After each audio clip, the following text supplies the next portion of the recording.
Hello दोस्तों, स्वागत है आप सभी के अपने चैनल आर के एक्सपर्ट क्लासेस में। तो अभी के इस क्लास में मैट्रिक बोर्ड परीक्षा 2026 के लिए हिंदी के हम लोग 50 VVI वैसे ऑब्जेक्टिव क्वेश्चन देखेंगे जो मैट्रिक बोर्ड परीक्षा 2026 में पूछा जाएगा। तो आप लोग से रिक्वेस्ट है कि आप लोग इस क्लास को पूरा वॉच कीजिएगा। अभी के इस क्लास में हम लोग हिंदी के VVI महत्वपूर्ण ऑब्जेक्टिव क्वेश्चन पढ़ेंगे मैट्रिक बोर्ड एग्जाम 2026 के लिए। तो चलिए हम बिना देर किए क्लास को स्टार्ट करते हैं। और अगर आप लोग व्हाट्सएप ग्रुप ज्वाइन नहीं किए हैं तो इस नंबर पर मैसेज करके आप लोग व्हाट्सएप ग्रुप को ज्वाइन कर सकते हैं। तो इस नंबर पर आप लोग मैसेज कीजिएगा, व्हाट्सएप ग्रुप में जोड़ दिया जाएगा। तो चलिए हम लोग क्वेश्चन पर आते हैं। और पहला नंबर क्वेश्चन यहाँ पर पूछा गया है कि दही वाली मगम्मा कहानी के लेखक कौन है। बताना है कि दही वाली मगम्मा कहानी के लेखक कौन है। ये हिंदी के वर्णिका भाग 2 का पाठ नंबर 1 जिसका नाम है दही वाली मगम्मा, उसी चैप्टर से प्रश्न पूछा गया है कि दही वाली मगम्मा कहानी के लेखक कौन है। सबसे महत्वपूर्ण प्रश्न है, कई बार एग्जाम में पूछा गया है। ए ऑप्शन है सुजाता, बी ऑप्शन है ईश्वर पेटलीकर और सी ऑप्शन है श्रीनिवास और यहाँ पर इनमें से कोई नहीं। तो देखिए दही वाली मगम्मा कहानी के लेखक श्रीनिवास है। ऑप्शन नंबर सी बिल्कुल राइट आंसर हो जाएगा। नेक्स्ट क्वेश्चन है कि दही वाली मगम्मा किस भाषा से अनुदित कहानी है। ये भी क्वेश्चन कई बार एग्जाम में पूछा गया है। यहाँ पर यह पूछा गया है कि दही वाली मगम्मा जो कहानी हो किस भाषा से अनुदित कहानी है। तो याद रखिएगा ये कन्नड़ भाषा की कहानी है। ऑप्शन नंबर डी बिल्कुल राइट आंसर हो जाएगा, कन्नड़ भाषा की कहानी है। नेक्स्ट क्वेश्चन है कि मैक्स मुलर का जन्म कब हुआ था। मैक्स मुलर का जन्म कब हुआ था ये बताना है। तो आपको याद रखना है कि मैक्स मुलर का जन्म 1823 में हुआ था। ऑप्शन नंबर ए बिल्कुल राइट आंसर हो जाएगा। मैक्स मुलर का जन्म कब हुआ था? 1823 में। नेक्स्ट क्वेश्चन है कि दारिश क्या है। अब यहाँ पर बताना है कि दारिश क्या है। तो दारिश याद रखिएगा सोने के सिक्के हैं। ऑप्शन नंबर ए बिल्कुल करेक्ट आंसर हो जाएगा। नेक्स्ट क्वेश्चन है कि 5 नंबर क्वेश्चन है कि गाय का स्त्रीलिंग क्या होगा। यहाँ पर अब पूछा गया है, ग्रामर का क्वेश्चन है कि गाय का स्त्रीलिंग क्या होगा। तो देखिए गाय का स्त्रीलिंग जो होता है वह गायिका होता है, आपको याद रखना है। ऑप्शन नंबर ए बिल्कुल राइट आंसर हो जाएगा। गाय का स्त्रीलिंग क्या होता है? गायिका। करेक्ट आंसर ए होगा। नेक्स्ट क्वेश्चन है लिखावट शब्द है। तो याद रखिएगा लिखावट शब्द स्त्रीलिंग है। ऑप्शन नंबर ए बिल्कुल करेक्ट आंसर होगा। नेक्स्ट क्वेश्चन है कि जातिवाचक संज्ञा का उदाहरण नहीं है। यहाँ पर पूछा गया है कि जातिवाचक संज्ञा का उदाहरण नहीं है। तो विवेकानंद ये जातिवाचक संज्ञा का उदाहरण नहीं है, ये व्यक्तिवाचक संज्ञा का उदाहरण है। ऑप्शन नंबर डी बिल्कुल राइट आंसर हो जाएगा। नेक्स्ट क्वेश्चन है कि द्रव्यवाचक संज्ञा का उदाहरण है। तो द्रव्यवाचक संज्ञा का उदाहरण पूछा गया है तो जिसे नाप तोल सकते हैं, जैसे हो गया तेल, पानी, दूध, दही, घी, ये सभी द्रव्यवाचक संज्ञा का उदाहरण है। तो तेल ऑप्शन में दिया गया है। Right answer option number A हो जाएगा।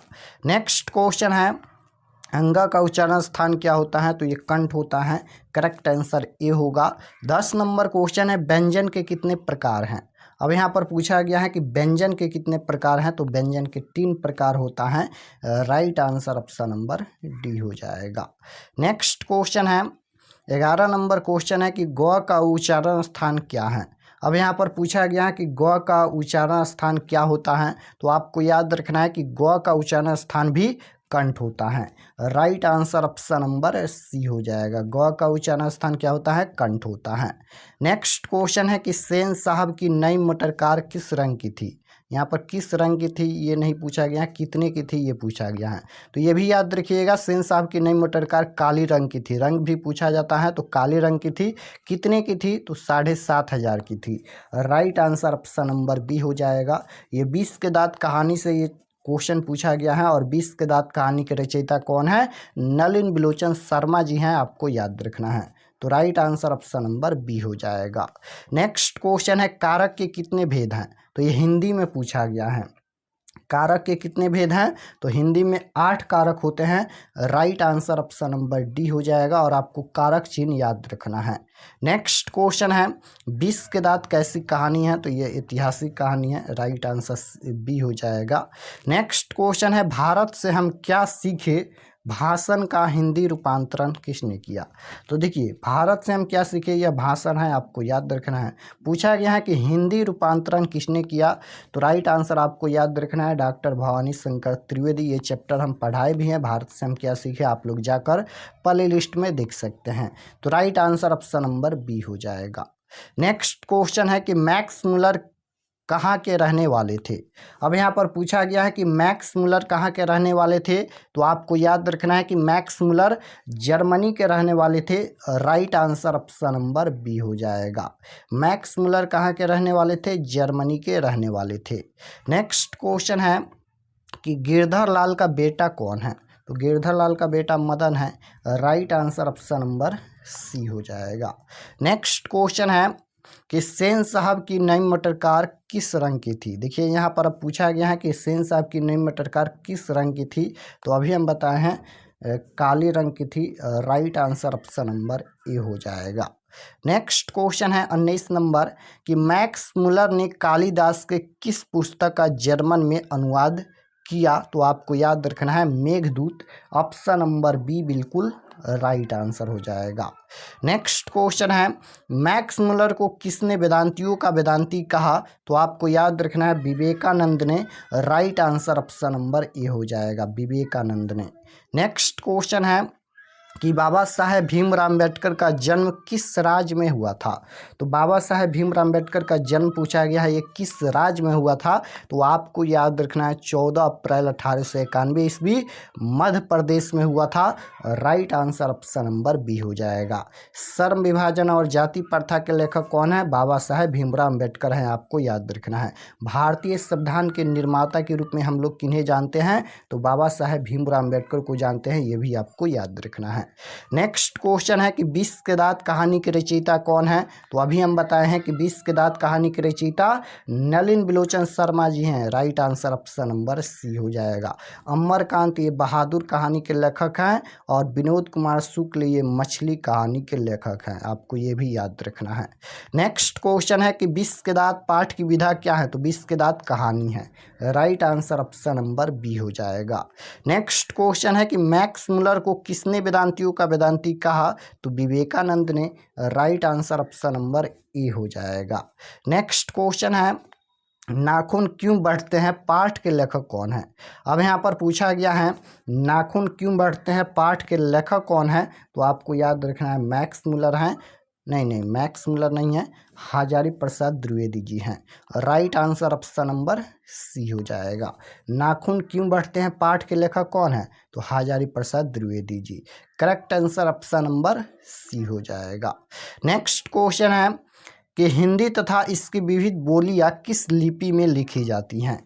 हिंदी तथा इसकी विविध बोलियां किस लिपि में लिखी जाती हैं? तो आपको याद रखना है कि ये देवनागरी लिपि में लिखी जाती हैं। राइट आंसर क्या होगा? ऑप्शन नंबर ए। नेक्स्ट क्वेश्चन है दधीची के हड्डी से क्या बना था? दधीची के हड्डी से क्या बना था? तो आपको याद रखना है कि दधीची के हड्डी से इंद्र का वज्र बना था। ऑप्शन नंबर सी बिल्कुल राइट आंसर हो जाएगा। नेक्स्ट क्वेश्चन है कि बहादुर का पूरा नाम क्या था? बहादुर का पूरा नाम क्या था? दिल बहादुर था, आपको याद रखना है। Right answer option number A हो जाएगा। बहादुर पर 11 रुपये चोरी का आरोप लगा था, ये भी आपको याद रखना है। नेक्स्ट क्वेश्चन है बहादुर कहाँ का रहने वाला था? नेपाल का रहने वाला था। Right answer option number D हो जाएगा। नेक्स्ट क्वेश्चन है बहादुर अपने घर से क्यों भागा? बहादुर अपने घर से क्यों भागा? तो माँ की मार के कारण। ऑप्शन नंबर सी बिल्कुल राइट आंसर होगा। नेक्स्ट क्वेश्चन है कि बिरजू महाराज का संबंध किस घराने से था? तो बिरजू महाराज का संबंध किस घराने से था? लखनऊ घराने से। ऑप्शन नंबर ए बिल्कुल राइट आंसर। नेक्स्ट क्वेश्चन है अभिनयो किस देश में है? अभिनयो किस देश में है? तो आपको याद रखना है अभिनयो फ्रांस में है। Right answer option number A हो जाएगा। नेक्स्ट क्वेश्चन है कि रोन नदी के किनारे बसे शहर का नाम क्या है? रोन नदी के किनारे बसे शहर का नाम पूछा गया है, तो आपको याद रखना है रोन नदी के किनारे बसे शहर का नाम है, क्या नाम है? अभिनयो। Right answer option number D हो जाएगा, अभिनयो नाम है। नेक्स्ट क्वेश्चन है मछली पाठ के लेखक कौन है? तो अभी हम बताए हैं कि विनोद कुमार शुक्ल हैं। Right answer option number D हो जाएगा। नेक्स्ट क्वेश्चन है, मछली लेकर कौन भागा? तो संतु मछली लेकर भागा कुएं में डालने के लिए। Right answer option number A हो जाएगा। नेक्स्ट क्वेश्चन है, संतु मछली लेकर क्यों भागा? तो कुएं में डालने के लिए। Correct answer option number C हो जाएगा। नेक्स्ट क्वेश्चन है 37 नंबर, कि मेरा धर्म कैदखाने का धर्म नहीं है, यह किस पाठ की पंक्ति है? बताना है कि किस पाठ में ये बोला गया है कि मेरा धर्म कैदखाने का धर्म नहीं है। तो आपको याद रखना है शिक्षा और संस्कृति पाठ की पंक्ति है। और शिक्षा और संस्कृति पाठ के लेखक कौन है? तो आपको याद रखना है Mahatma Gandhi. Right answer option number A हो जाएगा। 38 नंबर क्वेश्चन है कि गुरु नानक किस भक्ति धारा के कवि हैं? बताना है कि गुरु नानक किस भक्ति धारा के कवि हैं? तो निर्गुण भक्ति। Right answer option number A हो जाएगा। नेक्स्ट क्वेश्चन है कि प्रेम वाटिका किसकी रचना है? तो प्रेम वाटिका किसकी रचना है? तो ये घानानंद की रचना है।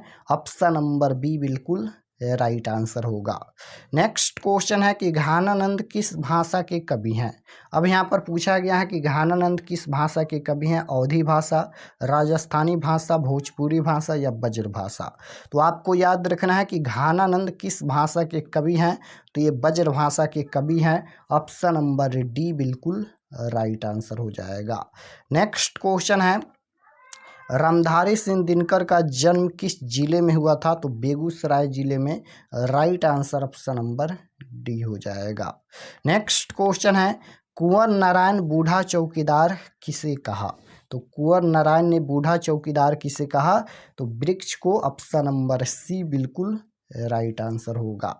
नेक्स्ट क्वेश्चन है, हमारी नींद कविता में नींद किसका प्रतीक है? तो हमारी नींद जो कविता है उसमें नींद किसका प्रतीक है? तो आलस का प्रतीक है। राइट आंसर क्या हो जाएगा? ऑप्शन नंबर ए होगा। नेक्स्ट क्वेश्चन है, गांव में जुआरी किस्म का व्यक्ति कौन था? तो रगम्पा था। Right answer option number B हो जाएगा। नेक्स्ट क्वेश्चन है, मंगू की बड़ी बहन कौन थी? तो कम्मू। राइट आंसर ए हो जाएगा। मंगू जो है वह जन्म से ही पागल और गूंगी लड़की हैं। नेक्स्ट क्वेश्चन है, सीता के कितने लड़के थे? तो 3 लड़के थे। राइट आंसर सी हो जाएगा। नेक्स्ट क्वेश्चन है कि धरती कब तक घूमेगी, यह कहानी कैसी है? बताना है कि धरती कब तक घूमेगी यह कैसी कहानी है? तो ये सामाजिक कहानी है। Right answer option number A हो जाएगा। नेक्स्ट क्वेश्चन है, मंगू कब से पागल हैं? तो जन्म से ही पागल और गूंगी लड़की हैं। Right answer option number A हो जाएगा। यहाँ पर इतना ही क्वेश्चन सेट किया गया था इस क्लास में। तो आप लोग कमेंट में ज़रूर बताना 48 क्वेश्चन हम बताए हैं, 48 क्वेश्चन में से कितना क्वेश्चन आपका सही हुआ। और अगर आप लोग चैनल पर नए होंगे तो चैनल को ज़रूर सब्सक्राइब कर लीजिएगा ताकि आने वाले नेक्स्ट क्लास आपके पास ज़रूर पहुँचे। और सभी चैप्टर का ऑब्जेक्टिव और सब्जेक्टिव क्वेश्चन आंसर आप लोग डाउनलोड कर सकते हैं। डाउनलोड करने के लिए गूगल पर जाइए, सर्च कीजिए RK expert classes, first page आएगा, उस पर क्लिक करके क्लास 10th के सेक्शन में जाकर आप लोग सभी सब्जेक्ट का chapter wise objective subjective question answer आप लोग डाउनलोड करके अपना पढ़ाई कर सकते हैं। तो मिलते हैं नेक्स्ट क्लास में। कोई भी डाउट होगा कमेंट में ज़रूर बताना।